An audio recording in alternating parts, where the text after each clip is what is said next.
we would be remiss if we didn't talk about where it's possibly gone a bit wrong, or how the positioning of these changes has could have been maybe done better. There's a lot of commentary around climate and carbon targets being completely pushed by the wayside, as well as looking at cutting of corners in the consultation process. I'd like to go to the panel for your views on where things haven't been done exactly correctly, and what your views are on that. I'd like to start with Laith, if that's okay. Sorry guys, I'm muted now yet. Look, I think we're throwing back to it again. We haven't changed anything, and I don't think there's a loss of control, a full loss of control to the council. The councils can still, they still have, there is a checklist that they have to go through. There's still rely on external appearance. There's still a number of things they have to go through. Obviously, there are issues around climate and carbon targets and cutting corners and consultation, because you don't have to consult with residents. You don't have to do this. You don't have to do that. Now, that's where we find unscrupulous developers, and that's what they'll do. Now, for us as a leading edge developer, we will not change our approach. We will still, because we're into buildings, we still have to consult with people. They're as important as anyone in this whole process, the people that live in the building. Now, it's okay for me to say that, right? Because that's what I do, but someone else might not. But look, for us, it's essentially the same process. We consult, we follow design, we run through the process, and I think that's my take on it. Now, the biggest thing is there are gaps for people to take advantage of it, and if there's a way of closing that down, then fantastic, because it will not affect the way we work. Thank you. Brendan, what do you think about these apparent lack of safeguards in the new changes? I mean, the thing is, where things went badly before was really around quality, and probably the easiest one to understand is space standards. You know, sort of very inadequate provision of space for people to live in, and that's an easy thing to pick on, and it's an easy thing to get right as well. I mean, it could just be that the space standards just need to be the national space standards need to apply, and you can still convert the building. It's not necessarily, you know, beyond us just to include that, and I think most councils now, particularly the Article 4 guys, will be doing that anyway. So the lack of consultation is a concern, but I think the overriding concern is on the carbon side. I think that the sustainability agenda, we signed up to the Paris Agreement, zero carbon by 2050, 50% by 2030, 10 years to go and counting. We have to think differently. We have to really think differently and more creatively about how we are going to use our existing assets and how we are going to control the shape of our cities going forward that deal with these obligations, which are for us all, not just the construction sector, but for society at large. And I think that permitted development of this type and the redevelopment of any buildings needs to take that into account if it is to be successful in the long term. And ultimately, that's what we want. We want long-term success for these buildings. So what would I fix? I'd fix the space standards, and I'd fix the carbon dimension, because I think those are the two things that are going to give us the greatest future. Thanks, Brendan, for that practical viewpoint there. Jill, what are your thoughts on some of the contestation around the rights? Yeah, I completely agree with Brendan. It's, you know, we've seen how light has been able to be weaved into the PDRs very easily.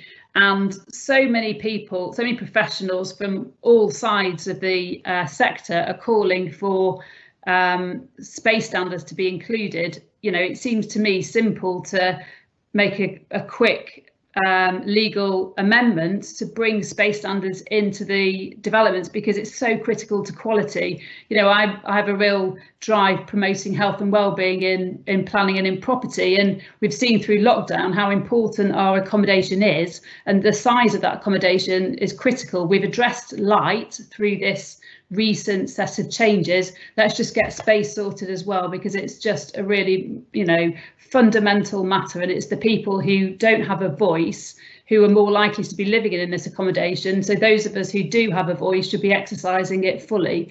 So, I just think it's something that has to get sorted out swiftly. Thank you. Anita, would you agree? Completely. I think just to balance out, I suspect the reason why the government wanted to use PDRs is that statistically 60,000 new homes have been created using permitted development rights. So I'm not surprised they wanted to follow this route, but I absolutely agree with Brendan and Jill that it's unfortunate that the concerns over space and quality of living haven't made it into the actual sort of wording of the legislation. Now, the big criticism is that the government has actually gone against its own expert advice, and 2/3 of consultees who've all said we don't actually think these specific PDRs written in the way that they are at the moment in law will fix our concerns over quality of living, space standards, things like that. There are a couple kind of more legal considerations, legal ways I think this has gone wrong.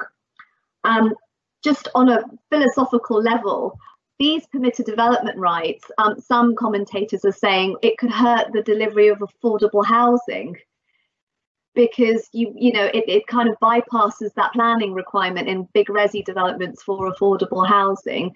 You also the council will lose on affordable housing contributions that they could be using to deliver more local infrastructure. For example, we all know how Section 106 contributions are used to help the wider local infrastructure. So that's been another criticism of these particular PDRs. Could it lead to less infrastructure? So with space, yes, the legislation does have a little bit of detail on space, but it only looks at limiting maximum internal height from floor to ceiling, but it's completely missed any other space consideration. So I think that's another criticism, really.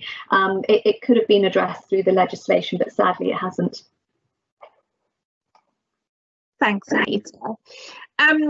The RIBA has been a quite vocal challenger of the rights, and the statement has been made by their president that there's no evidence that the planning system is to blame for a shortage of housing.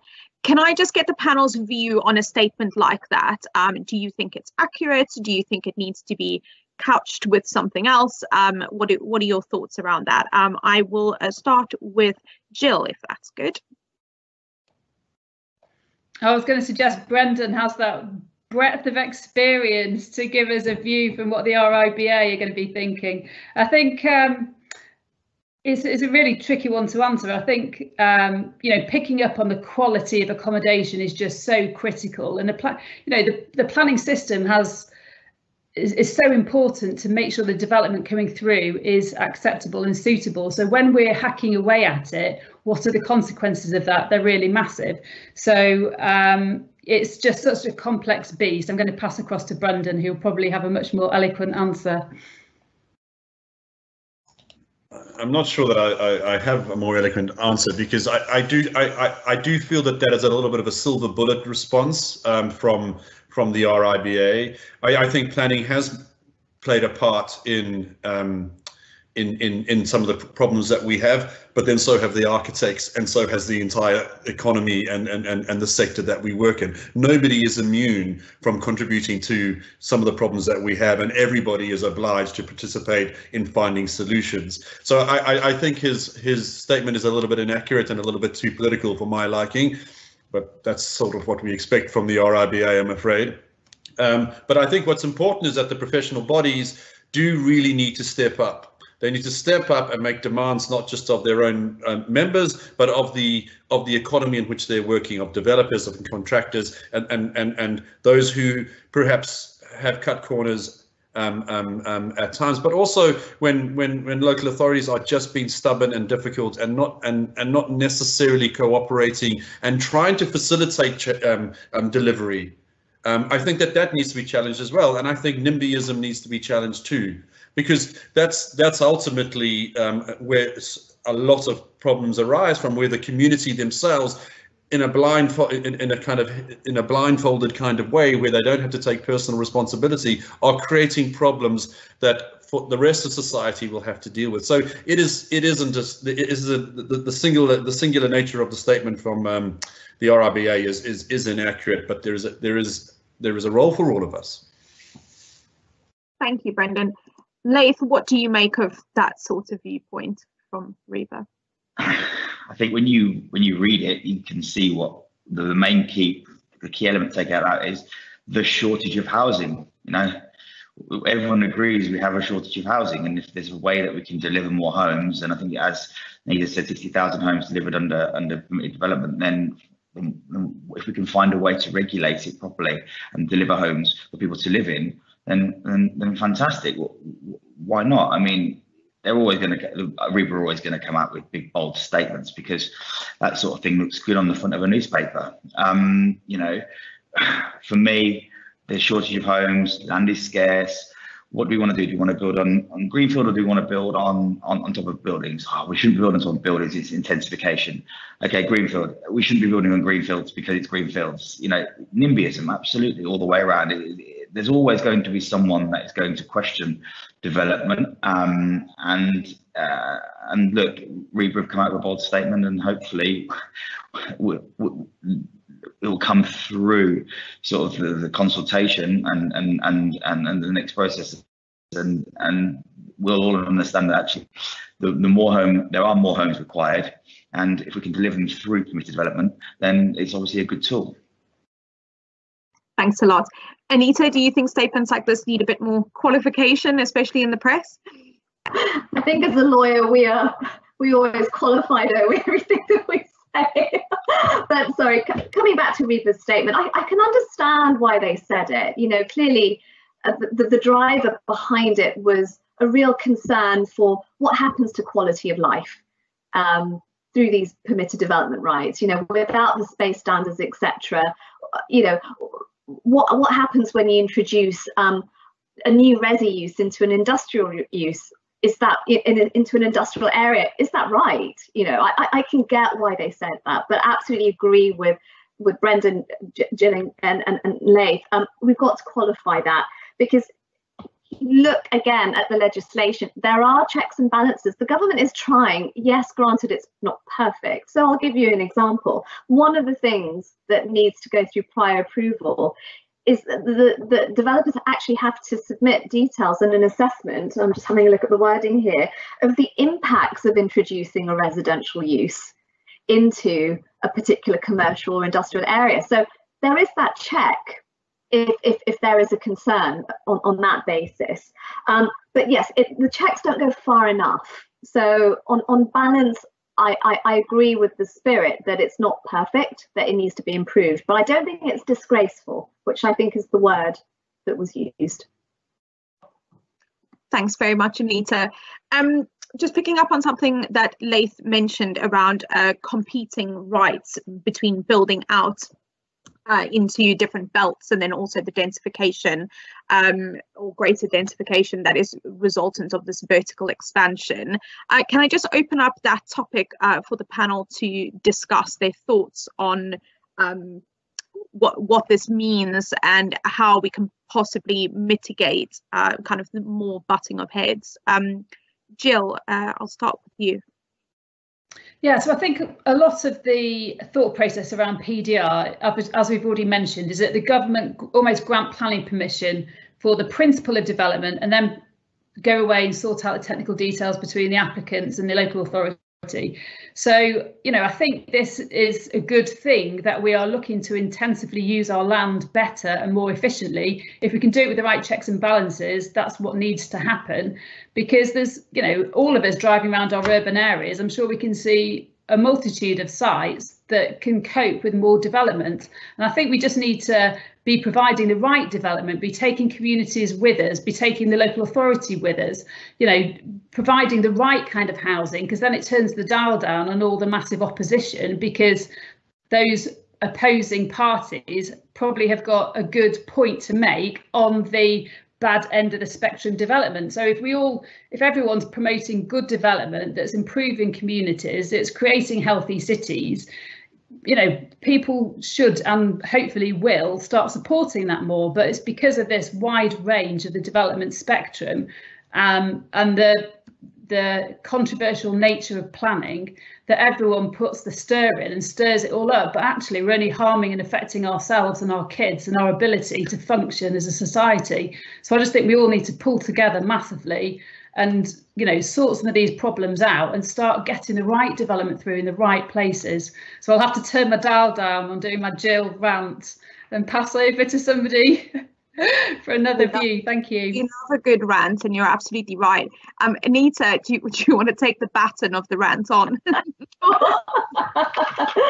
I think we need both. I don't see why there needs to be a butting of heads, really. I mean, with major cities across the world, there's always going to be stresses in terms of building outwards, and lots of cities, you know, take Singapore for example. Building upwards has been going on for decades because of space constraints. So it's not like we're dealing with a new concept as a global community. So I think, you know, where there is a planning case, certainly, and where you can, as a developer, fit within the legal parameters of rights or the need for planning permission, I think my advice is, whatever you can make the case for and whatever you fit into, then do it by all means, especially in these times when the government is clearly trying to help, albeit imperfectly. Thank you. Brendan, thoughts? There are competing rights, and I think that, and particularly planners, I think, are constrained by their own policies that may be in the process of change, but it does take time for things to change. And I can think of two examples, both of which we've been involved in. One is putting a large residential development into a failing retail park, and you know, it's tricky. Don't get me. This is a complicated proposition. And to be fair to the local authority, they can see it's complicated and they actually want to help as much as they can. But the level of help and support that they can provide, that is legally limited. So even if the heart is willing, the law says no. And I think those sort of dynamics, you know, those are the things that we could address or improve, where we can see that there is merit in the idea. Yes, checks and balances. Yes, all of these things. But the constraint comes from constraint, or the stalling comes from places which are not actually inherent to the site itself, but to a more general position, and that makes it very, very difficult. And then on the other extreme, we working within a town that had developed its own neighbourhood plan and done the referendum and all the rest of it. And they did a great job. And there was a few design codes in there. It was really a comprehensive piece of work, but they were too scared to nominate enough development sites. So when it went to the planning inspectorate, they said there's not enough sites. So therefore, the route through appeal is now permanently open. So all the hard work done on creating that plan and all the public consultation and the great democratic process that went into that was completely, well, not completely undone, but was compromised because they didn't have the courage to say, you know what, we do need X amount of houses. Let's find those sites and make that an anchor point of this position. So, you know, it does take a bit of courage, and there has to be compromise. And here we have two examples where actually great intent and limited through powers which are not actually inherent to the situation right there. So those sort of dynamics could be improved, I think. Thank you, Brendan. Laith, do you want to conclude this particular section just with an expansion on some of your ideas around the competing rights? Yeah, obviously I said before, we can see that there's always going to be intensification of cities. That's something all over the world. We've seen Singapore, as Anita alluded to. Airspace then upon extensions, we're looking at it in a large level. We're also looking at building on top of all different types of buildings. We're looking at building on top of big commercial operations. Now, this is a way of housing people. You know, hundreds of thousands of people are homeless. You know, councils spent like hundreds of millions of pounds on temporary accommodation.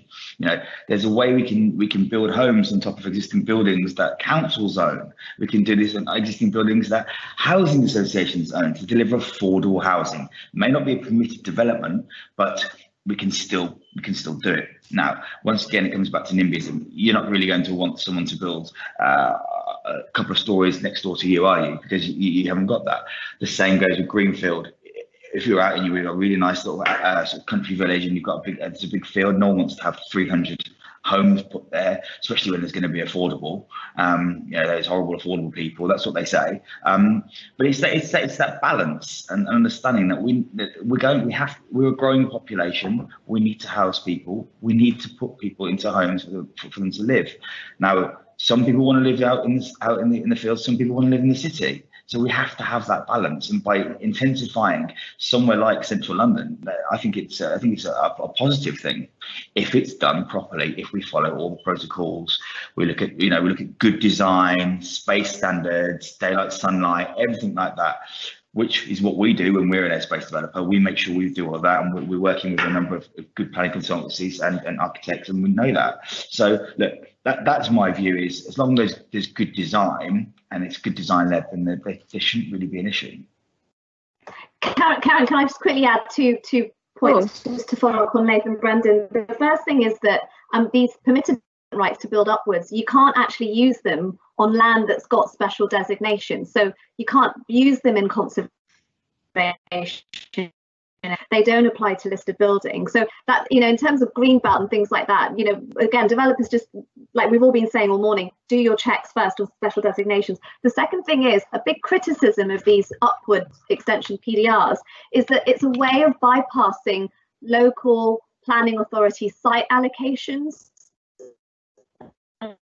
because it just allows you to introduce a resi use into potentially an area that's not allocated for that. So that I think is also a source of tension. Just got to be aware of that. Thanks, Anita, for pointing that out. I have a question from one of our viewers, which goes as follows. Is the right to add 2 floors to a building applicable to a site that has planning but has not yet been built? Anita, would you like to take that one? So if you're a developer and you've got a site that has been granted planning permission, but you have done nothing to start discharging pre-commencement conditions, you don't even start building, then theoretically there's nothing stopping you from going out there and applying for another consent for something else. That's always been the rule, you know. Ultimately, your planning permission just exists as part of the planning history of the site. It's a different answer, obviously, if you've started building out, but I know that's not your question. Very, very quickly, Karen, still could be applicable, just be careful. And with PDRs, you could also end up needing a Section 106 agreement as well. So just bear that in mind in terms of timescales and cost. Okay. Wonderful, thank you. So that concludes, I guess, the formal agenda for the conversation. I just want to quickly whip around the panel to see if there's any last final comments that you'd like to add for the people watching right now, and then also those who'll be able to access this webinar after it's been published. Brendan, can we go to you just for any final thoughts on the permitted development rights? Yeah, I mean, I think the from a design perspective, as an architect, I think the thing that we would most want to see applied are the space standards and the design standards, but I think that they need to be improved. You know, a lot of local authorities are allergic to studios. I don't know why, because they're very popular in the market, you know, but there's certain sort of seems to be sentimental restrictions on certain types of things. I think we need a broadening of space standards away from what to allow a different product to come to market. So I would like to see good space standards, but also that facilitate a better range of product than we have right now in housing. And I think that that wider range will then make some of these PDR schemes more easy from a viability perspective and even from a design perspective. So we need to improve our standards. It would be my call. Wonderful, thank you. Laith, final comments from you? I mean, I agree with Brendan in terms of space standards. We always meet London Design Guide or minimum space standards. We will do on all of our permit developments. That's because we think that's the right thing to do. If something was put in there that prescribed that, then obviously I think that would help. That goes hand in hand with daylight sunlight, which is in there as well. I think if you're looking at getting into this and doing this, it's not as easy as it seems. It's literally not just throwing 2 stories on top of a building. There are a lot of due diligence you have to follow. You need to have a good architect, good planning consultant, and a good lawyer. I can see 3 right here. And you just need to make sure that you know what you're doing, because you can get caught out at quite a few points in the process. And if anyone out there is looking at building on top of their buildings, feel free to get in touch with me. Thank you, Laith. Jill, anything to conclude with from you? Yeah, so same points which are coming through from the panel about the need for good space. I thought it was interesting, Laith's point, that he's actually still often going down the planning application route, notwithstanding the PDR. So that's interesting because there's a clause about the external appearance being considered. I guess you'd need to play it safe if you're wanting to use your PDR and probably have matching materials. Whereas actually it'd be great and cool if we're having modern, contemporary, light touch additions to our buildings, which might be difficult to execute through PDR because of the way it's written. So maybe planning applications actually achieve more what you want in any event. And as we've all touched on like mad, proceed with caution. There's lots of tripwires, stroke, nitty gritty bits to do your homework on. So just reiterating that last point. Thank you, Jill. Any last comments, Anita? Yes, I think it would be a shame client are feeling sort of downhearted or depressed about all this. That's not the panel's intention. The key thing is half the battle is won already because there is that political driver to help developers build upwards. But as everybody's been saying, the devil is going to be in the detail. So yes, you will need to be very careful about the checks and balances that you need to go through, and also think about your appetite for commercial risk in light of this legal challenge. Thank you, Anita. And thanks once again to the whole panel, Jill, Brendan, Anita and Laith, for their time and expertise on this very interesting topic. We'd also like to extend a thank you to Steen at Peritus Corporate Finance, who was due to join us today and is actually our co-host for today's webinar. But unfortunately, those technical issues got the best of him and us. But I would like to thank everyone for joining us and for watching live. We will be publishing this webinar on Development Finance today in the next week or so, where you can catch up on some of these points, kind of reshare and think about what the panelists have said. I think that wraps things up for this morning. Thank you very much and have a great day. Thank you. Thank you.